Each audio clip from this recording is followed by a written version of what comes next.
Hello. Thank you for clicking on my channel. I'm Dami. I hope you're doing well. Unfortunately, as you can see from the title, I'm not going to be talking about books today. I'm going to be talking about, well, books, but in a different way, not like reviews or anything. So I'm doing a Booktube newbie tag because, one, I feel like maybe I should, or it might be a rite of passage, and two, I just thought, why not? Because I've been talking about books for the past couple months now, and I was watching a video and I realized I always reference like, oh, you guys know that I do this, or you guys know that I do that. And I'm thinking, well, these guys don't know that you do anything because they don't know you.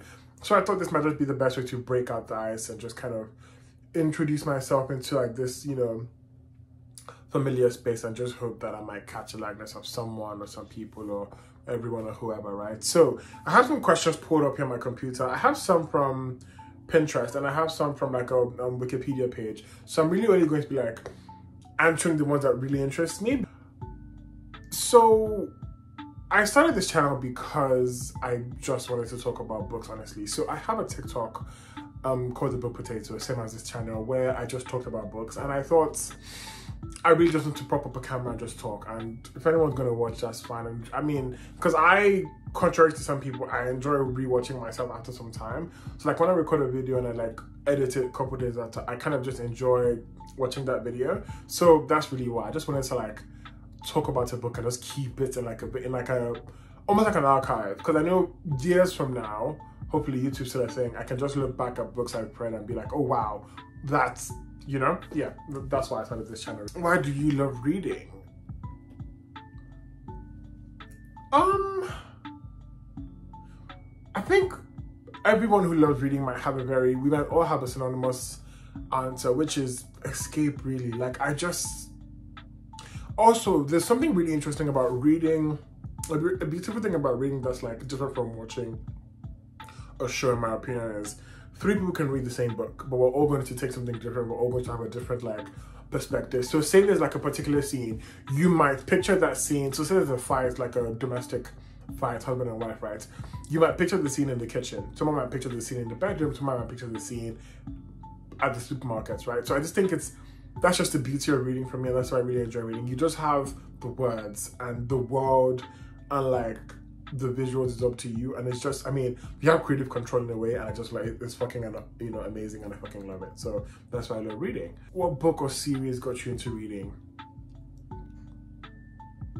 Interesting. So I think my break into reading when I was younger was Harry Potter, which funny story, I never like got books for myself. It was my aunt, and she was in university at the time, and because my grandmother was like, I don't want you reading like witchcraft and stuff, I would just sneak to my aunt's room to read the books. And then my other cousins who were in secondary school, high school, they had like V.C. Andrew novels, so I would just always read V.C. Andrews. And like I remember reading Flowers in the Attic, I remember reading another book, I remember reading like Stephen King, and from there I just broke into it. And I will say I read a lot in secondary school, but then there was a very, very big break when I left secondary school and I didn't go to university immediately. So I kind of had like a slump. Like I wasn't really doing much with myself, basically. I was like a big gap. And then I started reading quite recently, like maybe a year or two ago. And the book that brought me back into it was this book called Honey and Spice by Boli Babalola.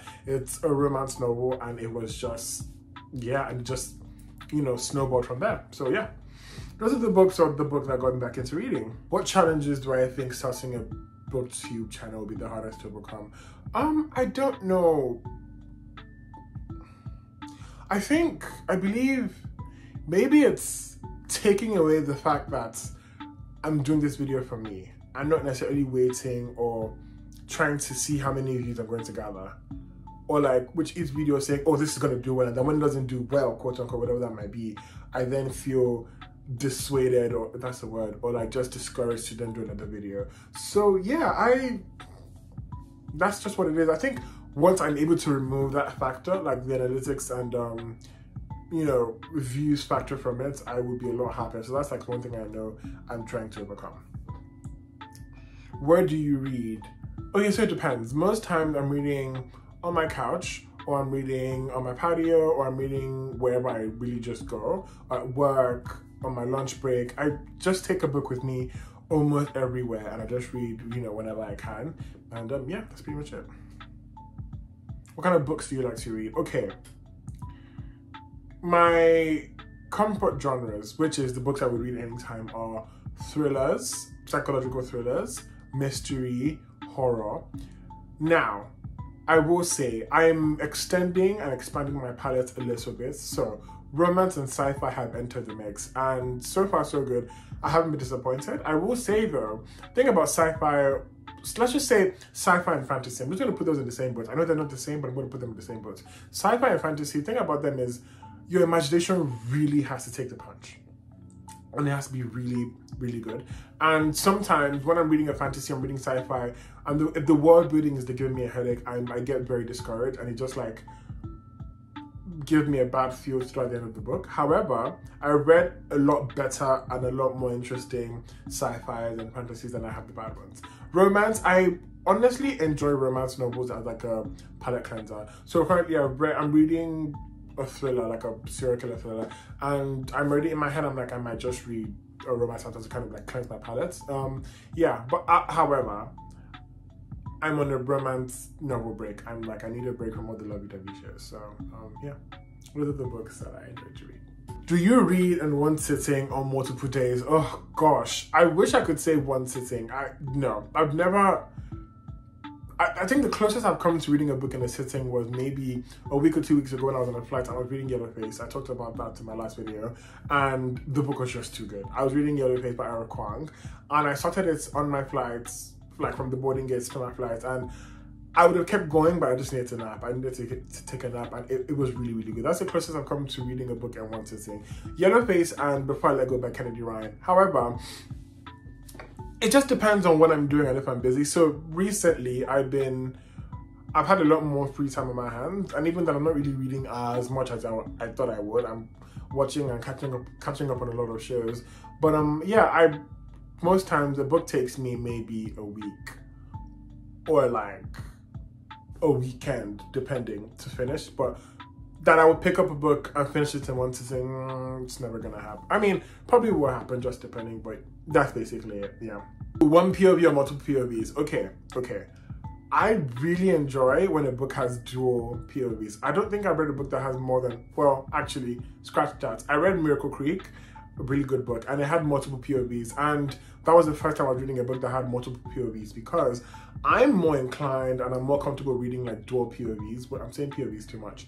But books that are just like from two different perspectives, I enjoy that a lot more, especially when it's like dramatic, thrilling, or like a mystery. It's really, really good to kind of see what's been going on both sides. However, multiple POVs is, I think I need to read 2 more books to kind of see how I feel about those. But the one I read, Miracle Creek, it was really, really good, also because it was like a mystery in a way, and it was a courtroom drama. So it was really, really good to kind of see opinions of everyone else and kind of see like the scene happening from different perspectives. That was really, really interesting. But I will prefer multiple POVs over like a single point of view in a book. Unless you just do it really, really right. Like Yellowface, for example, was just one POV from the narrator and main character, and that was really, really interesting. So I think it just depends on like the context clues and what's going on and who the narrator is or whatever. Can you read while listening to music? Okay, yes, absolutely. So on my flight, for example, I was listening to music, but I think something about me is once I'm in a groove and I'm in a mood and you know, it suddenly like goes left, or I accidentally like step out of that groove, it's ruined and the whole thing is fucked up. So I have to be really, really, really concentrated, because once the music starts to get like annoying, I'm like, okay, I need to take this off and just read in silence. So it really depends. And it also depends on the kind of music. So I don't have like a personally curated playlist that I used to listen to books, or that I listen to when I'm reading books. But I have done it a couple of times where I'm reading a book and I just type the name up on Spotify, and whatever books come up, whatever like playlists come up, I just choose one that I think is really, really good, and you know, I go with that. Bookmarks or dog ears.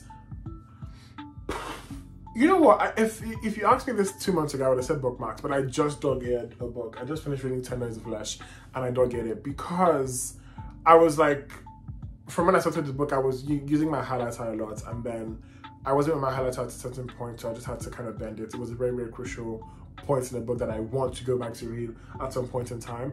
But I think it just really depends on why you're doing it. So I know a lot of people who tab books and highlights and whatever. I think most times I would like my books to be like just very clean it flat and not have to see so many bombs. But I think it just really depends on what you're reading and why you're doing it as well.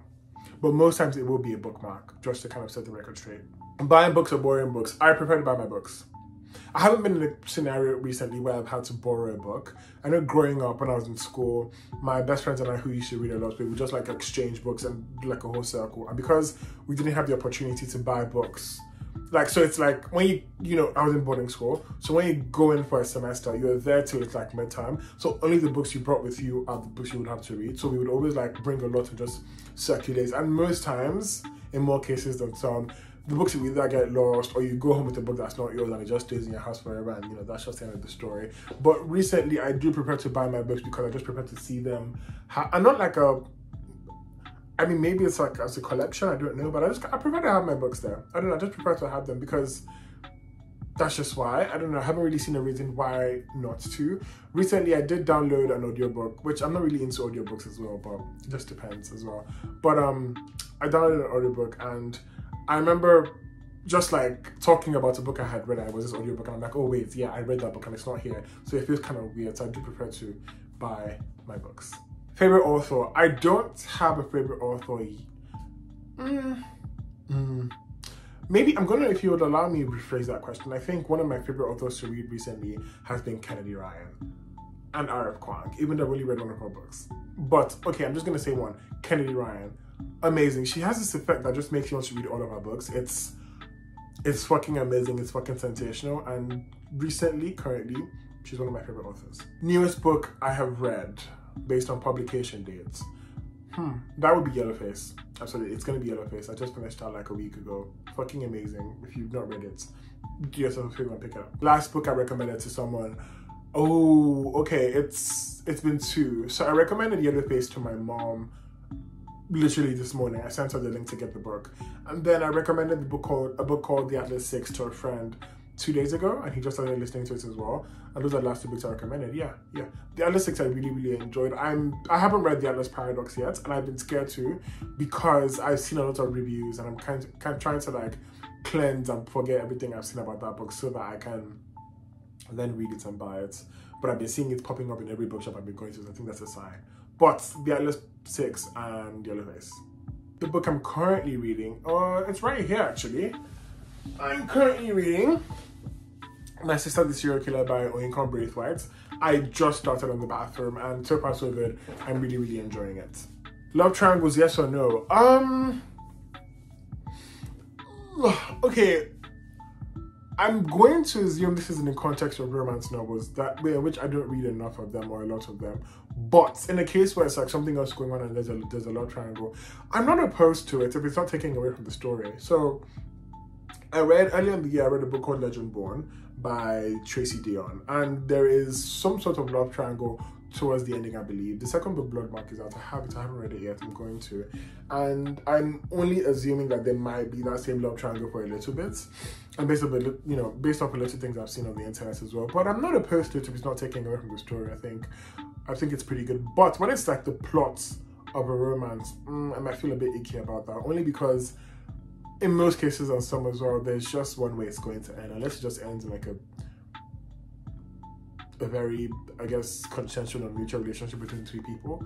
But in most cases, you know how it's going to end. So maybe the tension of seeing who ends up with who might be enjoyable. But in summary, I would not mind a love triangle if it's just like a subplot and it's not taking away from the story. I hope that answers that question. How do I feel about cliffhangers? Ooh, you know what? I don't hate cliffhangers. I don't. I love a good cliffhanger. It really depends. So the thing is though, this is the thing, and this is going to be dumb. If there's a cliffhanger and there's no book 2, that's really good, because it just leaves your minds to go haywire and wonder what the fuck is going to happen. But here's a little thing. I don't really like books that have sequels. And I've only recently discovered that a lot of books have sequels because they're fantasy or sci-fi books. And there's like, okay, so great example. I finished, it's right here. You can see it, The Blood Trials, which is I think one of my best books I've read this year. There was a sequel, The Blood Gift, and I read The Blood Gift and it was a bit underwhelming. Still good, but underwhelming. And then I realized the author wanted to write 3 books, but I think based on whatever contractual obligation, she couldn't write 2. So she had to like jam pack a lot of things into one book. And So the first book ended on a cliffhanger. It was fucking amazing. And then the second book came out, you know, and I'm like, okay, I guess I have to read the second book, right? And on reading the second book, I was like, okay, this is not at all what I thought was going to happen. And now I feel like I've ruined everything that my brain, you know, just conjured up from the imagination and dreams and whatever. So I've gone away from the question, I know, but I do enjoy cliffhangers. I really, really enjoy cliffhangers, and most cases than none, I wouldn't get a book 2 unless I really, really am curious to see what happens. So like the Atlas 6, for example, I am curious to see how the story progresses, so I will be getting that. But right now, because it's been a couple months since I finished, I'm still letting my imagination just kind of satisfy me for the time being till I can convince myself to read the second book. And I think I'm the third book as well. Last question. I was having fun. Okay, last question says, how many books is too many books? Yeah, how many books is too many books in a book series? I was just talking about how I hate book series. I don't know, because we have like the OG, like Harry Potter, that had 8 or 7, either or. I think it was 8. And we have like Lord of the Rings, and we have like the OGs, the Doctor Who's of them all. I can never say. I think as long as the story or stories aren't losing their touch, aren't losing the plot, and they just keep going. Because like, for example, Harry Potter had no reason to stop until it did. So I think if there's no reason for the book to end, might as well keep going if you're not taking away from what's really going on and you're not like boring your readers, because I think that's very, very important as well.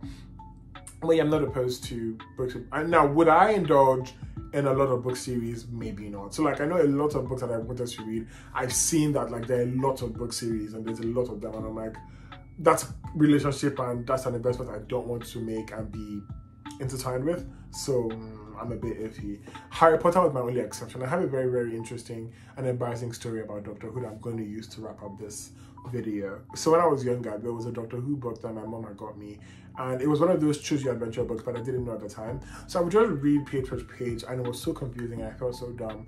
And then later on, I realized by a cousin or so, and after I finished the book, I'm like, that book was nonsense, I never want to read that book again. And I think a cousin or someone had read the book and they're like, oh my god, it's so good. And I'm like, what do you mean? And they showed me that like, maybe from page 20, it says, oh, if you want this to happen, go to page 40. Ever since then, I have not touched another Doctor Who book. And my mom had got me like a lot of those books. I just threw them in the trash. Yeah, that's my history. And I think that's really why I swayed away from sci-fi as a kid, because sci-fi is really, really interesting and it's really, really good to expand your imagination palette and all, but I was triggered from them. But now I'm getting back in the groove, so it's really good. Well, then again, I think one of the OGs as well, or book series, or I guess comics, was Archie. You know, there's Archie as well. So again, yeah, a book can have a mini series as long as it can keep, if it's still going and it's still being published and the reading is being published, and if the story is not being taken away from something, like it's not losing its touch and its taste and the characters, and it's not losing the reader as well, you know, might as well deal with it. But yeah, I do believe those are all the questions I have. Thank you so much for watching. I hope maybe with these few questions you've been able to kind of see who I am, what my taste might be as a booktube, that's a weird word, as someone who enjoys reading books, yeah? So thank you so much for watching. I've been Dami, and I really, really hope that you come back to watching another video of mine. If this is the first time watching a video of mine, I talk about books a lot, so feel free to go down a rabbit hole and see the books I've talked about. And if you have any recommendation from anything I've said from today's video, feel free to put in the comments below. Like, subscribe, comment, share with your friends if you think I'm interesting and you want them to, you know, get on my wave or whatever. And yeah, I will see you the next time I'm talking about a book, more books, books I want to read, books I have read, or books I get, depending on if it's a haul. Thank you so much for watching. Bye.